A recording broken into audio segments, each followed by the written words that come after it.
Chief Master, many people look at you as a leader. I'm one of them. Even at my rank, I still look at you as a leader, as an 8th degree and council member now. And there's people below you, from white belt on up, people in our communities that look at you as a leader.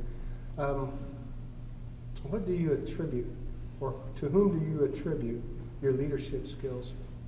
Where did they come from, sir?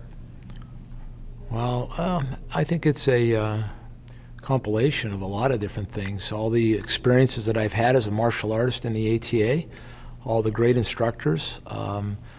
I've always tried in my training to take something positive back from all my training and make myself stronger from the weaknesses that I recognized that I had, whether it be in public speaking or 10 class management skills areas, my communication, the way I handled particular problems or problem solving, always believing that any problem would have a solution and how to get through that, how to talk to people.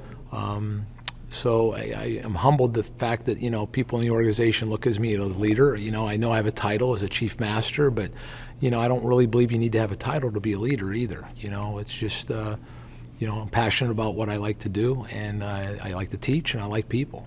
Well, who would you credit that passion? Where did it come from, sir? Was it your parents or teachers and instructors?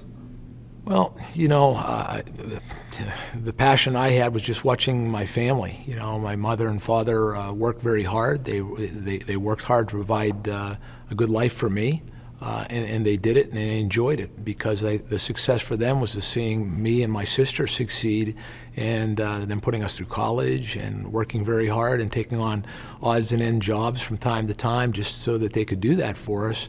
I saw that in the family. I recognized that, and I knew that to maybe respect them and pay that back, whatever I got the opportunities to do, if I was fortunate enough, then I should have that kind of same work ethics.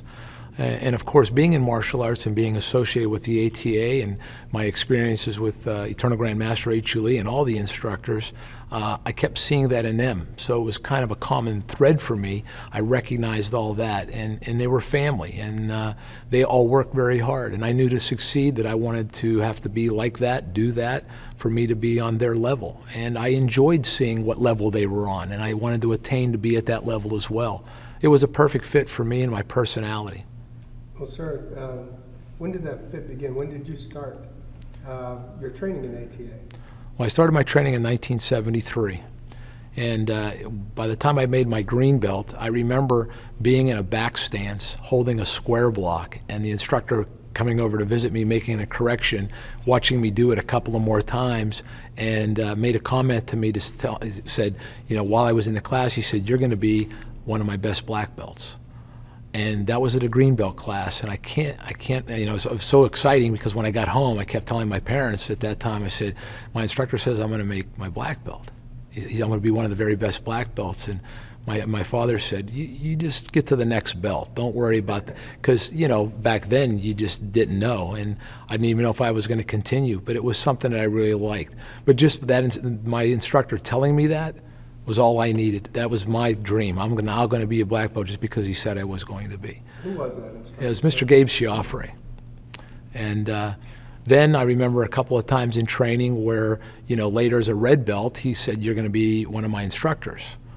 So then when I took that home to my parents, and I'm going to be an instructor, it was like, yeah, right, you just make your black belt first, And so little things like that kind of led me to aspire to something different when it came to my thought processes. And had I would have known back then that I was even going to be qualified to be a leader and to manage instructors and teach students, not just in my own school and in the region, but to do it on a national level for the ATA, I'm very fortunate. Yes, sir. You have quite a background, actually, in many things that you've done, from Protec to the Vice Chairman of Instruction position, Master Council member, Homeland Security, I believe, Sure. also.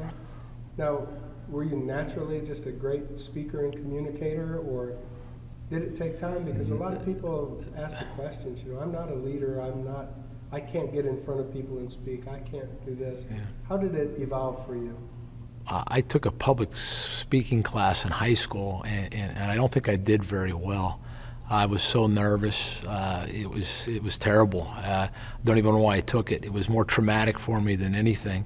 And even through college, I was always shy, and I didn't want to really get up and speak. If I had projects I had to present to the class or the professor of the course, I was the one that wanted to deliver either the intro or the end. I didn't want to do the complete report, so when we did teamwork, I was always making sure that I had the smallest part in talking.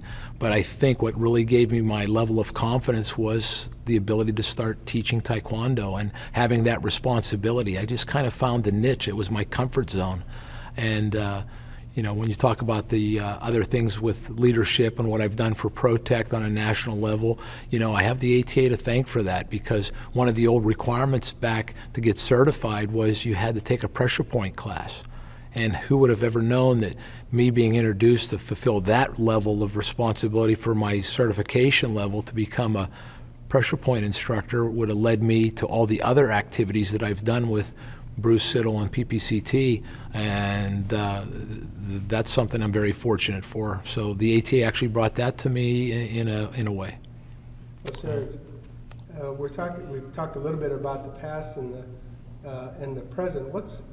As a leader, what do you envision as the future? Number one, for yourself, and number two, for those that follow you as a leader. Well, I think the new thing for me is I really need to hold myself accountable for progress with the Masters Council. I'm really excited about that, very humbled, feel honored to be on that, and to be on that with the members of the Masters Council. So I want to do my job there. I'd like to put some energy into that. I feel that this is my time that I can contribute, and I'm going to do my very best to do the best I can. I want to make sure the communication is well. I want to make sure I get out good communication, but I also want to reach out for good communication as well. I want to hear how we can improve the school owners in our organization.